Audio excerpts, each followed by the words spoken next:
I never thought that a basketball guy who just wanted to remain behind the scenes would eventually help so many basketball players pursue their dreams. Nor did I ever dream that I would become an interviewer. Funny how life works. This is our path. This is our dream. This is for our culture. The Curator Series.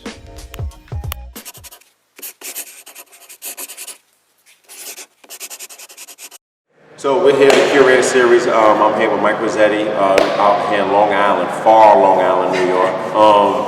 What part of Long Island are we? We're in Holbrook. Holbrook, Long Island. Holbrook, Long Island. Ronkonkoma, Bohemia, Holbrook, they're all the same thing. Montauk. What else is out there?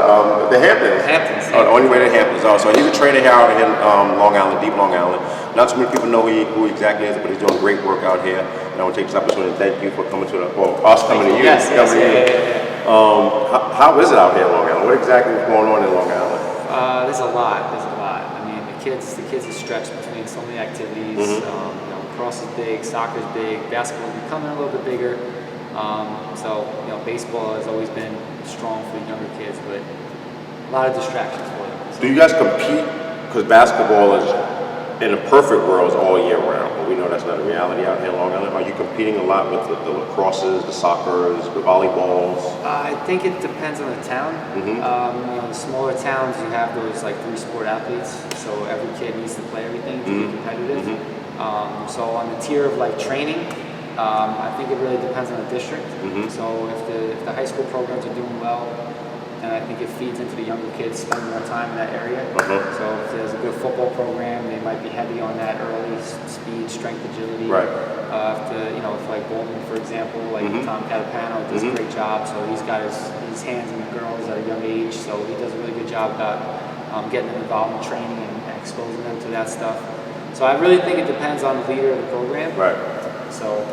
Yeah, when I think Long Island, I think they go in stages. It'd be soccer, and then they morph into whatever's after that, and then they morph into, I guess, baseball at the end. Yeah, I think I was a victim of it. At a young age, I was exposed to like travel soccer, which was like my first passion, my first love, and my first coach was a professional player in Trinidad, and I think I got vested into that because I just saw he had like a passion for it, and then there really wasn't anything out here until I happened to be involved in one event, and it was like the New York City Jaguars I played for. That was my AAU team, and then from that point on, I think basketball became way more like I had to put a lot of time in to compete because the exposure was like there's a lot of good talent. There is a lot of talent out here. Yeah, there really is. I'm fortunate enough in our profession to see a lot of players talking throughout.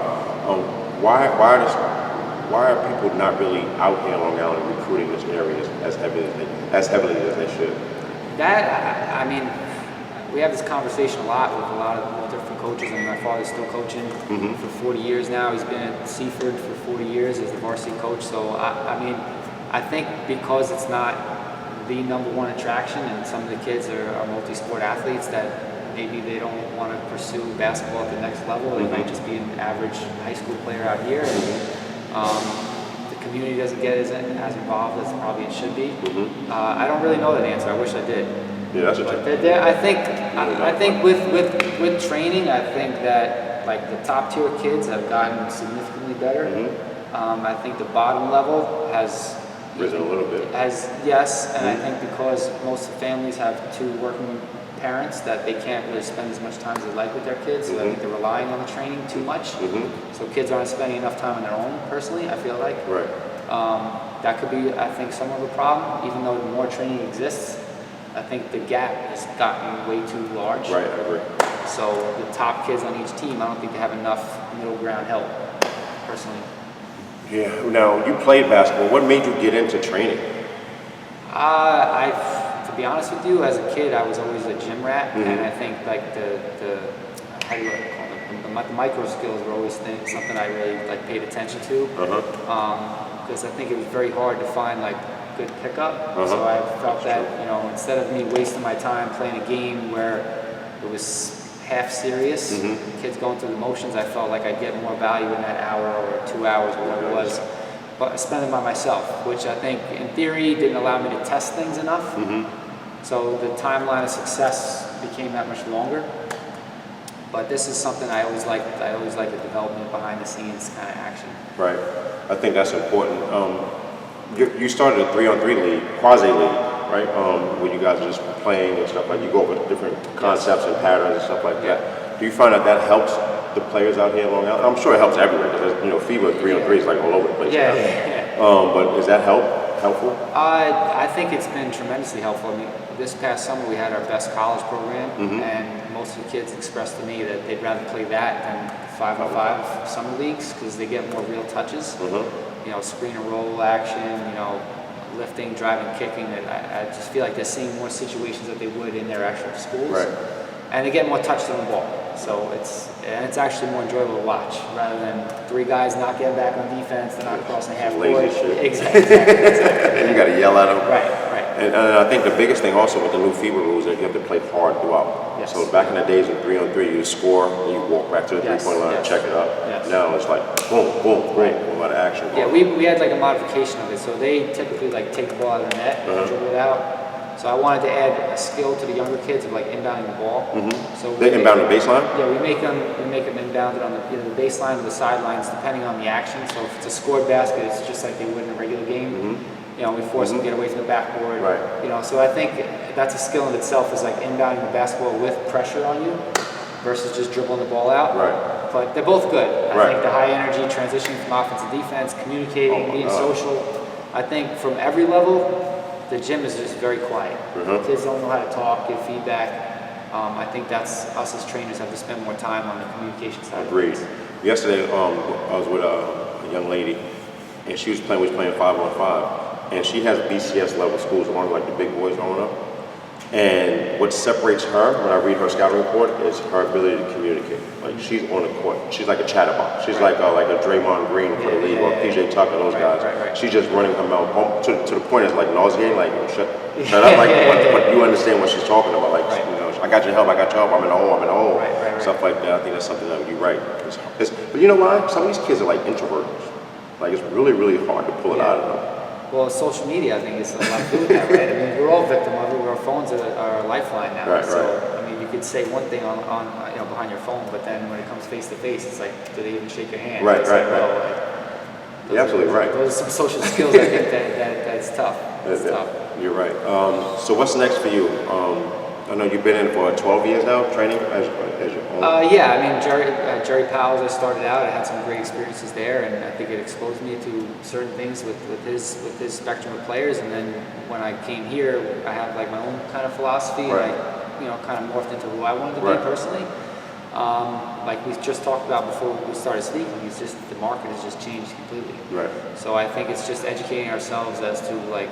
I mean, now with social media and Instagram, it's like we could see what everyone's doing everywhere. Right. So we're almost that. I've been trying to follow that quote, like comparison is the thief of joy. So sometimes I find myself feeling that, like I'm like, all right, well, why am I not getting this amount of followers? This person doing this. So I have to try to really focus on like what it is I want to be, and just kind of keep my goals in line with that. I'm looking forward to the day when, and I think it's coming, when Instagram removes the like button. Yes. And hopefully that'll calm things down a little bit on the training room. The fact that, because I watch your videos and you're doing real good stuff, and appreciate that. And then I look at your likes, and it's like 25, 28, 29. I'm like, what the fuck? But then I look at somebody else's, and they're doing whatever they're doing. You have to be determined. The algorithm. I don't know. They must got a cheat code on the algorithm, and they're getting like 4,000 on like 2 minutes of crap. And I don't understand. But you're right. The landscape has definitely changed. Do you think it's going to get worse? Minus the lack of likes. I don't know. I mean, I found myself like I'm never trying to cheat who I am personally just for a like or for a follow. I'm trying to be whoever I am on camera. That's who I am when you come in here, and keep it as similar as possible.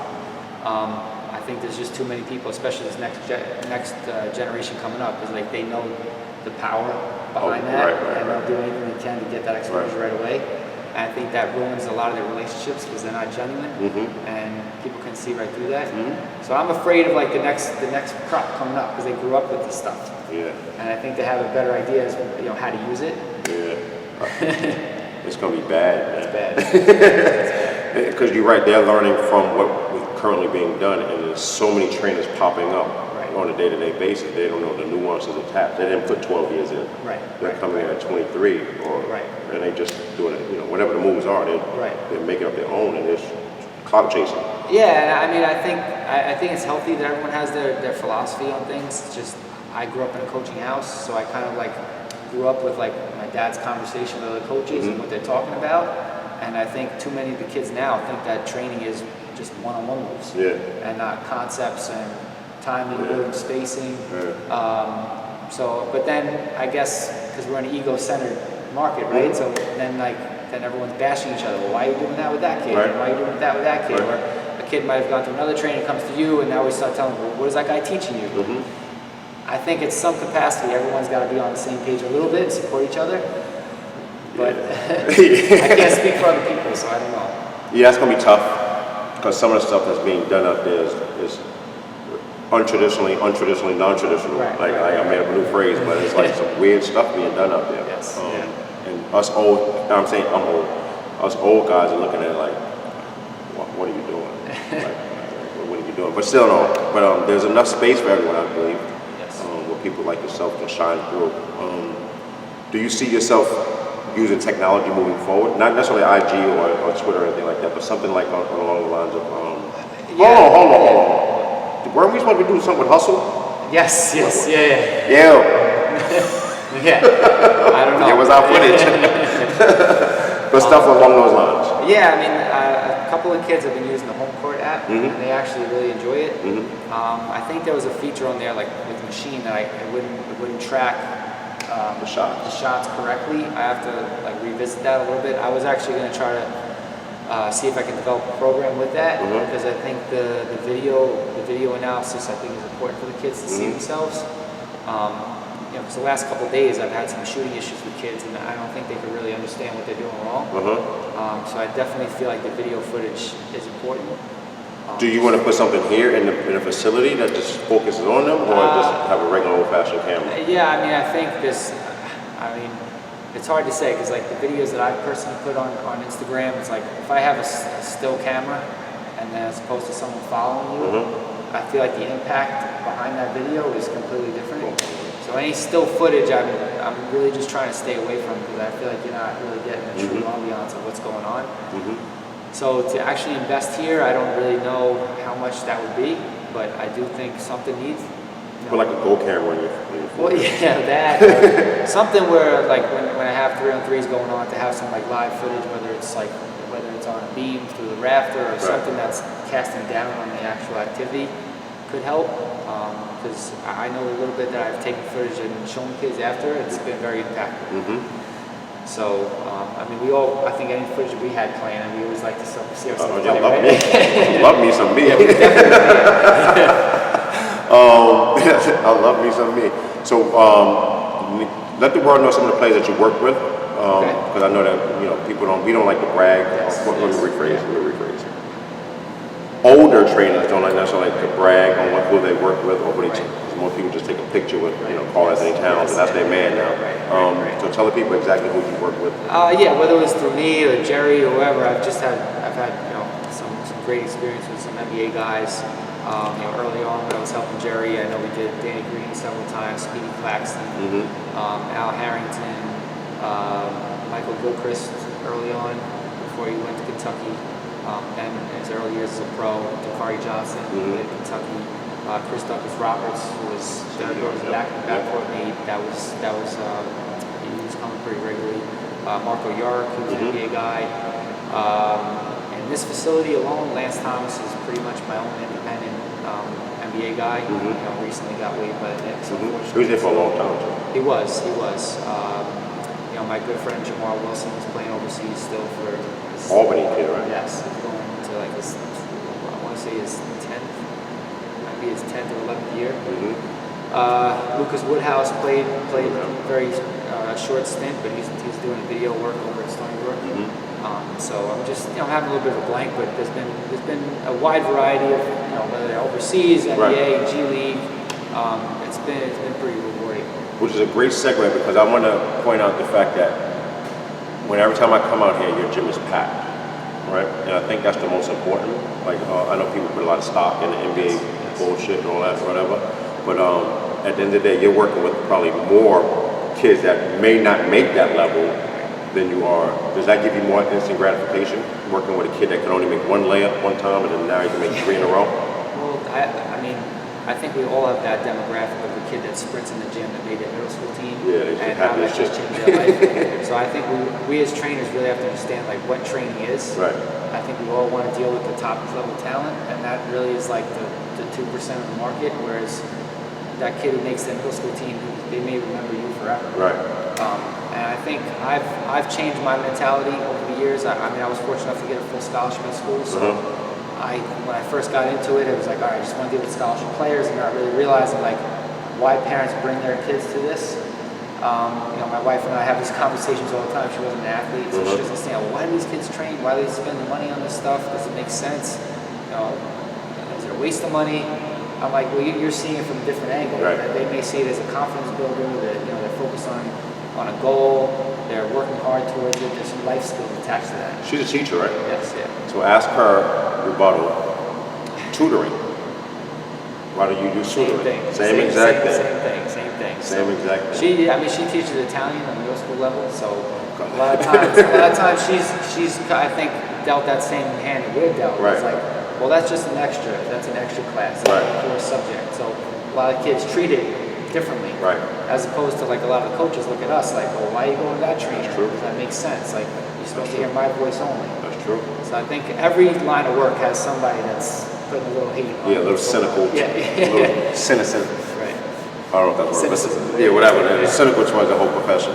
So what's next for you? I know that you're trying to morph into, well, not necessarily morph, but trying to grow more into the 3-on-3 stuff, and then teams. Yeah, I think teams is important, but I think actually teaching more of like being in a coaching element within training. Like I said before, because I had some coaching experience and growing up in a coaching family, I think there's symbolism between coaching and training. Although they're very different markets, I feel like all trainers should have an understanding of what goes on a day-to-day basis from a coach's side. Do you think that they do? I think a lot of them do understand it, but I don't think they make it recognizable in their sessions. I think because, like, look, I mean, depending on the frequency of how often kids train, coaches have a tougher job if they're dealing with their kids 6 days a week. If they're in the middle school or high school, now you're seeing like their real character. Yeah, who they are. Who they are. Right. They're dealing with an hour, maybe 2 hours, once, twice a week.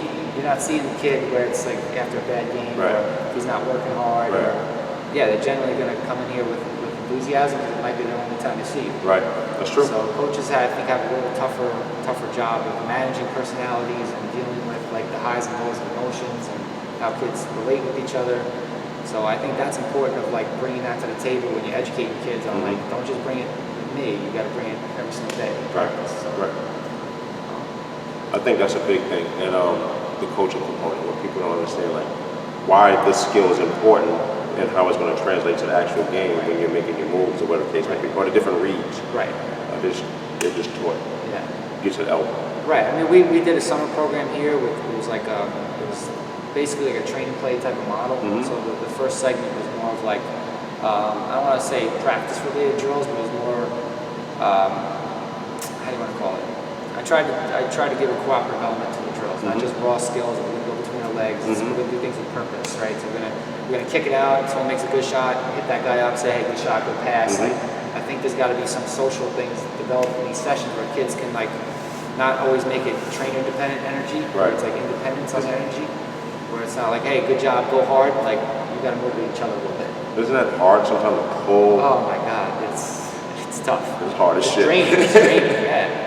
Like, I don't want it more than you. You guys got to want it. Right. I think we're all energy guys by nature. Right. It's just a lot of the kids, I think, just the way they grow up, I think they feel some type of way in a session if they're standing out. I feel like they want to be like everybody else. You want to blend in. Right. Everybody wants to blend in. I think like that's, again, to go back to that young lady I had yesterday, she wants to stand out, and she becomes an alpha just by being vocal. Right. Just by being vocal. She may be the softest person in the world, but everybody assumes that she's an alpha. Right, that's what I've tried to tell kids. Like, you can't compare yourself to somebody else. So like you can't have 5 shooters on the court. Right. Everyone has to add their value. So when they box out, get rebounds, play defense, hustle on the floor, that adds value to your team. Yep. So you have to find out who you are and how you add value to your team and be unselfish. Yep. And know your role. Know your role. Know your role. And each team you're on, you may have a different role. You have to identify what that is. So maximize your talent at that role. Yep. Draymond Green. Right. He's going to get a max deal for doing stuff that we're supposed to do, rebounding and defend, and be vocal. And be vocal. That's crazy. Right. Anything you want to let the world know about you as far as your program here in Long Island? Basically, like I said before, I try to keep everything similar. Whoever I am on camera, that's who we are here. I'm genuine at what I do. I have passion who I am and what I do. Whoever I bring in here as a team member, they have to share those same qualities. So there's care first, number one. There's no selfishness. There's no how do you want to call it? There's no what do you want to call it? Backbiting. Talking about each other. Yeah, there's just no fakeness behind the program here. I feel like you're coming in here for one purpose, that's to get better, for us to develop a relationship. If we have fun together, you're definitely going to get better, that's for sure. Have you gotten better? That's a question nobody ever asked a trainer. I think I've definitely, because I'm getting some business coaching, I feel like I've spent a little bit of time in my mind. And I think as a young trainer, it's like you're comparing yourself a lot. I feel like I'm working on self-care, you know, educating myself, and more than just basketball, in other ways. That's good. Developing myself, and I think it's making me a better husband at home, definitely a better father for sure. So I'm more well-rounded. I wouldn't say I got better, I think I'm more well-rounded. That's good, because you're not in the gym 24 hours a day now. 22 maybe. 22. Yeah. I appreciate you us stopping by to your facility. And we'll show the world your facility. You have a great facility, like one of the cleanest I've seen in like 3,000 years. Like you're really anal with this. If you poll any of the kids, I'm sure they got plenty of jokes on me. But oh, really? Yeah. I just find that, I mean, any gym you've gone in before, if you're slipping and sliding, I think number one, you're automatically you're in a bad mood. So I try to make sure that I'm taking care of the facility as if I wanted to play on it. So that's kind of the care I feel like I put on it here. So. That's good. Curb appeal is big to me, right? You come in, you like it, I feel like you're automatically going to be in a better mood. So. Yeah, that's true. All right, you did dead ass right. I feel like I want to hoop right now. Right, yeah. No, I appreciate it, Mike. Thank you. Appreciate I gotta get to work. Yeah. What time you session starts now? Yeah, we got some time. Good time.